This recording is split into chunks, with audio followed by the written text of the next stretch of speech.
Hello friends, मागच्या 2 व्हिडिओंपासून आपण इंग्रजीतील काही वेगवेगळ्या प्रकारची पॅटर्न्स शिकत आहोत की त्यामध्ये कोणत्याही प्रकारचे ग्रामर यूज न करता तुम्ही जर ते पॅटर्न लक्षात ठेवले तर तुम्ही अनेक प्रकारची वाक्य ही इंग्रजीतून सहजपणे बोलू शकाल. आजच्या या व्हिडिओमध्ये देखील मी असेच काही इंग्रजीतील पॅटर्न तुम्हाला सांगणार आहे की ज्यामध्ये सुद्धा कोणत्याही प्रकारचा ग्रामरचा उपयोग हा नाही. फक्त तुम्ही जर हे पॅटर्न लक्षात ठेवली तर अगदी सहजरित्या इंग्रजीमध्ये लहान वाक्यांपासून तर मोठ्या वाक्यांपर्यंत सहजपणे इंग्रजीत बोलू शकाल. तेव्हा हा सुद्धा व्हिडिओ तुम्ही स्किप न करता शेवटपर्यंत नक्की बघा, कारण शेवटचे जे पॅटर्न आहे ते तर आपण अगदी आपल्या रोजच्या बोलण्यामध्ये अनेक वेळा यूज करत असतो. आणि व्हिडिओ जर आवडला तर व्हिडिओला नक्की लाईकसुद्धा करा. तर आता इथे बघा, इथे फर्स्ट पॅटर्न मी घेतलेला आहे आय डोंट नो. आता आय डोंट नो याचा अर्थ काय होतं की मला माहिती नाही. म्हणजे एखादी गोष्ट एखाद्याने विचारली तुम्हाला आणि तुम्हाला जर माहिती नसली तर तुम्ही काय म्हणता की मला माहिती नाही. म्हणजेच अशा वाक्यांची सुरुवात, इंग्रजी वाक्यांची सुरुवात ही आय डोंट नोने करायची असते. तर आता इथे बघा, मी इथे त्यासाठी काही सेंटेन्सेस घेतलेली आहेत मराठीतली. ते कधी येतील मला माहिती नाही. आपण असं बोलत असतो की मला माहिती नाही की ते कधी येतील. मग आता हे वाक्य इंग्रजीत कसं बोलाल, तर सुरुवातीला काय करायचं आहे, तुम्हाला आय डोंट नोचा उपयोग करायचा आहे.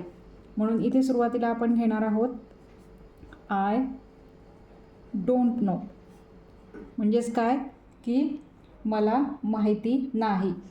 मग केव्हा येतील, म्हणजे केव्हा म्हणजेच त्यासाठी आपण किंवा कधी येतील, केव्हा येतील त्यासाठी आपण व्हेन हे WH वर्ड म्हणजे प्रश्नार्थक शब्द वापरत असतो इंग्रजीमध्ये. मग तो तिथे घ्यायचा आहे. I don't know when they will come. कारण हे वाक्य कधी येतील म्हणजेच हे जे वाक्य आहे ते फ्युचर टेन्समधलं आहे, म्हणून आपण इथे विल हे हेल्पिंग वर्ब वापरलेलं आहे. म्हणजे पुढचं जे सेंटेन्स आहे ते तुम्हाला इंग्रजीमध्ये बनवता यायला पाहिजे. पण सुरुवात कशाने करायची आहे तुम्हाला, I don't none. I don't know when they will come. ते कधी येतील मला माहिती नाही.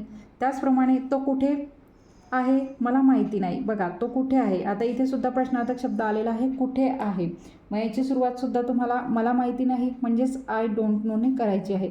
I don't know. कुठेसाठी व्हेअर वापरतो म्हणून इथे व्हेअर घ्यायचं आहे. Where he is. तो कुठे आहे. I don't know where he is. आता इथे प्रश्न नाही आहे, मला माहिती नाही तो कुठे आहे. साधं विधानार्थी वाक्य आहे, त्यामुळे तुम्हाला हे असंच घ्यायचं आहे. I don't know where he is. तो कुठे आहे मला माहिती नाही. आता बघा, तो का रागावला आहे मला माहिती नाही.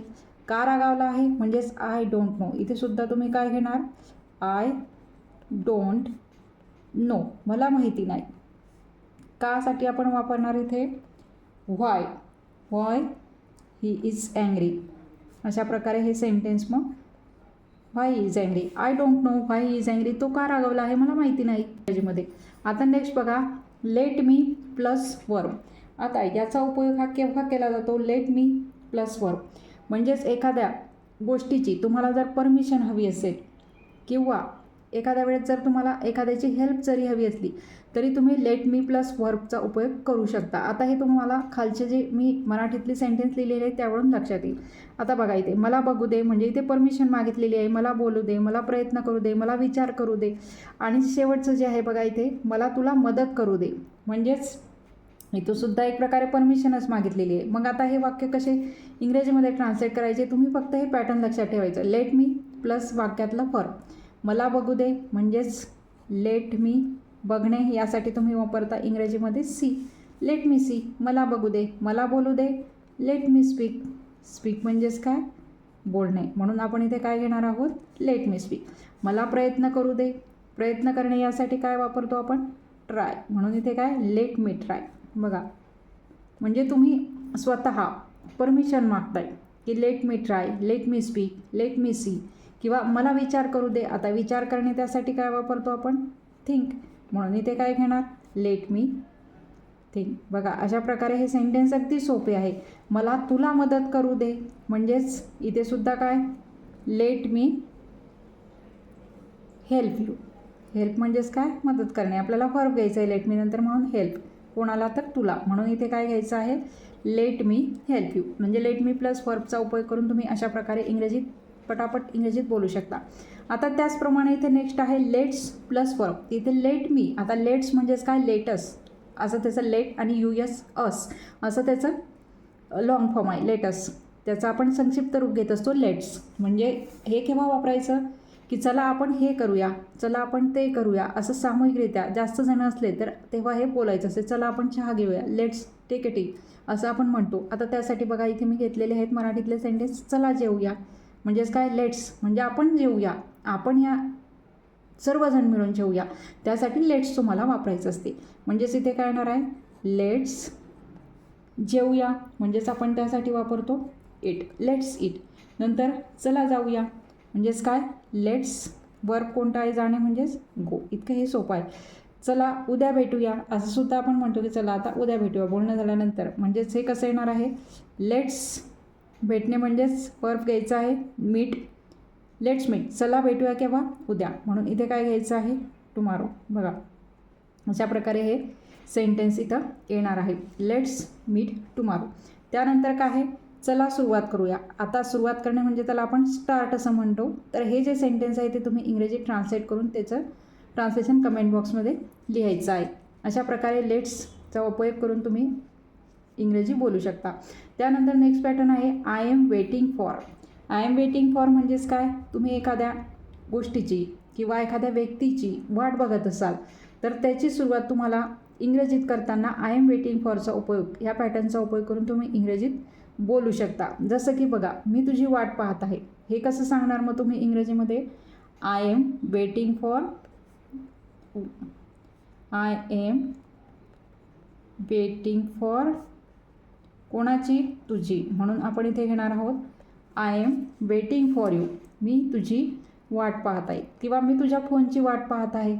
म्हणजेच इथे काय येणार आहे, आय एम वेटिंग फॉर, वाट पाहत आहे या अर्थाचे तुम्हाला सेंटेन्स इंग्रजीत बनवायचे असले तर त्यासाठी सुरुवातीलाच तुम्हाला वापरायचं आहे आय एम वेटिंग फॉर कशाची, युअर कॉल. कॉल म्हणजेच युअर कॉल म्हणजेच तुझ्या फोनची, किंवा इथे मी तुझ्या फोनची वाट पाहत होतो जर असलं तर एमच्या ऐवजी तुम्हाला वापरायचं आहे I was waiting for your call. असं तुम्ही काळानुसार इथे तुम्हाला हेल्पिंग वर्ब वापरायचं हे लक्षात ठेवायचं. त्यानंतर आता आहे मी डॉक्टरांची वाट पाहत आहे किंवा पाहत होतो असं जरी असलं तर आय एमच्या ऐवजी होतो आहे म्हणून वॉज वापरायचं. इतकं सोपं आहे.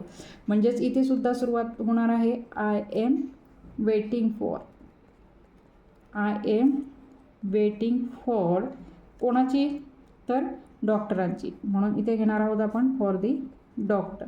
I am waiting for the doctor, मी डॉक्टरांची वाट पाहत आहे किंवा वाट पाहत होतो म्हणजेच I was waiting for the doctor. होतो म्हटलं म्हणजेच इथे हेल्पिंग वर्ब वॉज वापरून टाकायचं. त्यानंतर आता आय हॅव नो आयडिया. बघा मी तुम्हाला सांगितलं की शेवटचं जे पॅटर्न आहे ते आपण बऱ्याच वेळेला आपल्या रोजच्या बोलण्यामध्ये वापरत असतो, नेहमीच वापरत असतो. आय हॅव नो आयडिया म्हणजेच काय, मला अजिबात कल्पना नाही किंवा मला काहीच माहिती नाही किंवा मला काहीच कल्पना नाही, या अर्थाने तुम्ही इंग्रजीत बोलताना आय हॅव नो आयडियाचा उपयोग करून बोलू शकता.